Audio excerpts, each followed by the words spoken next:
정경심 교수 관련된 그 세 번째 재판 관련된 내용입니다.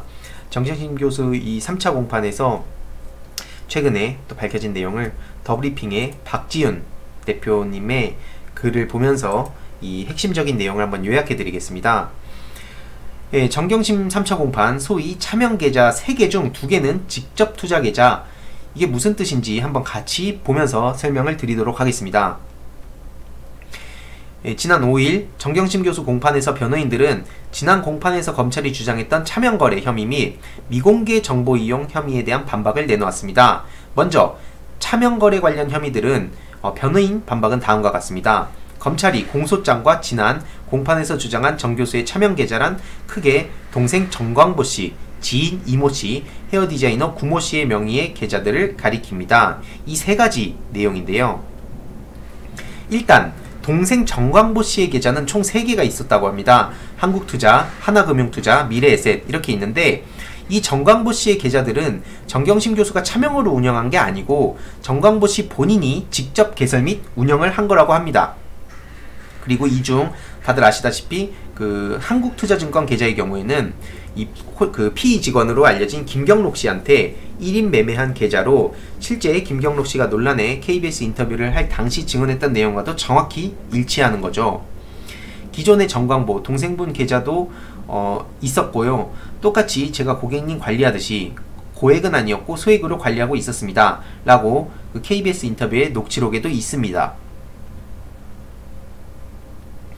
이에 대해 변호인 측은 그 증거로서 정광보 씨가 정 교수에게 관련 거래를 가리켜 나는 많이 빠졌다라며 문자 메시지를 보낸 내역까지도 제시했는데요.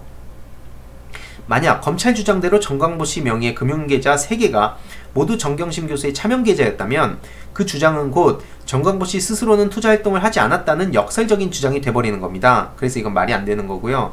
지난 공판은 물론 이번 공판에서 검찰이 정황 증거로서 제시한 문자 내역 등을 보더라도 정광보 씨는 정경심 교수와 함께 금융투자 활동을 했던 것으로 검찰 스스로가 증명하는 겁니다. 이건.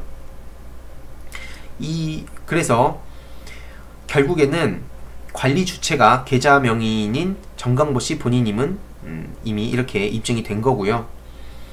다음으로 이 이모 씨 명의의 계좌를 한번 봐야 됩니다. 이거는 차명은 맞는데 그 거래 액수가 3천만원 미만으로서 공직자윤리법 제14조와 그 시행령 27조의 4에서 명시적으로 허용하는 3천만원 이하의 금액 제한 이하로서 공직자윤리법을 위반하려는 의도로 차명 운영할 필요가 전혀 없었다는 겁니다. 그 차명 운영했던 사유는 이 이모씨 명의의 계좌는 일반적인 주식 투자 계좌가 아니고 대신증권의 선물 옵션 계좌였다고 합니다. 뭐 선물의 뜻을 찾아보니까 미리 얼마에 사겠다고 이걸 약속한다는 거고 뭐 그런 건데, 아무튼 이 직접 이모씨가 선물 옵션 투자를 권유하고 투자를 세세히 가이드해준 계좌라는 겁니다. 그래서 이런 이유로 선물 옵션 전문가인 이모씨의 명의로 개설했을 뿐 차명으로 탈세나 기타 불법의 이득을 얻으려는 목적이 없었고 공직자윤리법의 제한에도 걸리지 않아서 전반적으로 불법의 목적이 없었다는 겁니다. 검찰은 이 차명거래에 대해 금융실명제법 위반 혐의를 제기했지만 이 금융실명제법의 처벌 취지를 보면 불법적인 거래를 처벌하기 위한 목적이라서 단지 차명이라고 해서 모든 차명거래를 다 처벌하는 게 전혀 아니라는 겁니다. 그래서 해당 혐의 적용하는 것도 부당하다는 게 변호인 측의 주장인 거죠. 실제로 금융실명제법 제3조 3항을 보면 금융회사가 아닌 일반 개인은 세부적으로 명시된 탈법의 목적인 경우 타인의 실명으로 거래선 안 된다고 명시가 돼 있다는 겁니다. 이 지정된 그 불법 목적이 아닌 단순 차명 거래를 처벌할 수 있는 근거가 아니라는 뜻이죠. 그리고 또 다음으로 세 번째인 단골 헤어디자이너 구모씨 명의의 계좌는 실제 해당 구모씨의 계좌로서 정 교수의 돈이 일부 들어가긴 했습니다. 근데 그 이유를 알고 보면 이 정경심 교수가 구모씨에게 적극적인 금융투자를 권유하고 자금이 모자란다 하자 일부 자금을 빌려줬기 때문이라고 하는데요. 당시 정경심 교수가 주식 투자를 권유했던 헤어디자이너 구모씨는 수중에 보유한 돈이 1,500만원 정도밖에 없어서 그거 가지고는 어렵겠다. 그래서 정경심 교수가 돈을 빌려준 겁니다.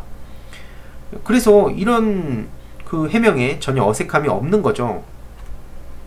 실제로 변호인 측이 확보한 검찰이 작성한 구모씨 조서에서도 구모씨가 돈이 얼마 없다라고 하자 정경심 교수가 돈이 많이 안 되지만 빌려주겠다라고 증언한 내용이 있었다는 겁니다. 검찰에서 소환해서 조사한 서류에서 구모씨 계좌가 본인이 직접 운용했다는 증언이 나온 겁니다. 그래서 이와 같이 차명 계좌에 대한 혐의들은 모두 해명이 된 겁니다. 근데 여태까지 해명을 보더라도 어색하거나 부자연스러운 부분이 없었고 기존에 드러났던 사실과도 일치함은 물론 검찰이 유죄 정황으로서 제시한 증거와도 충돌하지 않는 상황인데요. 결국에는 일부 차명거래의 사실을 인정했지만 공직자윤리법 등의 제한을 받지 않는 소액으로만 운영해서 탈법 의도가 있을 수 없음을 제대로 소명한 거고요. 심지어 이 박지훈 대표에 따르면 드러나기 어려운 차명 거래에서조차 법에서 허용하는 한도를 지키려는 노력을 게을리하지 않았다는 점은 검찰의 공소사실을 증명하기는커녕 도리어 정경심 교수와 조국 전 장관의 도덕관념이 얼마나 철저했는지를 거꾸로 반증하는 것이 아닌지 되묻고 있습니다. 그래서 이런 내용을 보더라도 일단 이 차명 계좌 이 차명 계좌 중 3개 중 2개는 직접 본인이 운영하고 있었다는 것을 저희가 확인을 했고요. 나머지 하나 그 이모 씨에 대한 내용도 결국에는 이 공직자윤리법을 어긴 그런 바가 없다라는 것을 확인할 수가 있었습니다. 이런 내용들을 분명히 같이 기자들도 봤을 텐데 이런 내용에 대해서는 구체적으로 사실 잘 다루지 않는 게 현실인 것 같습니다.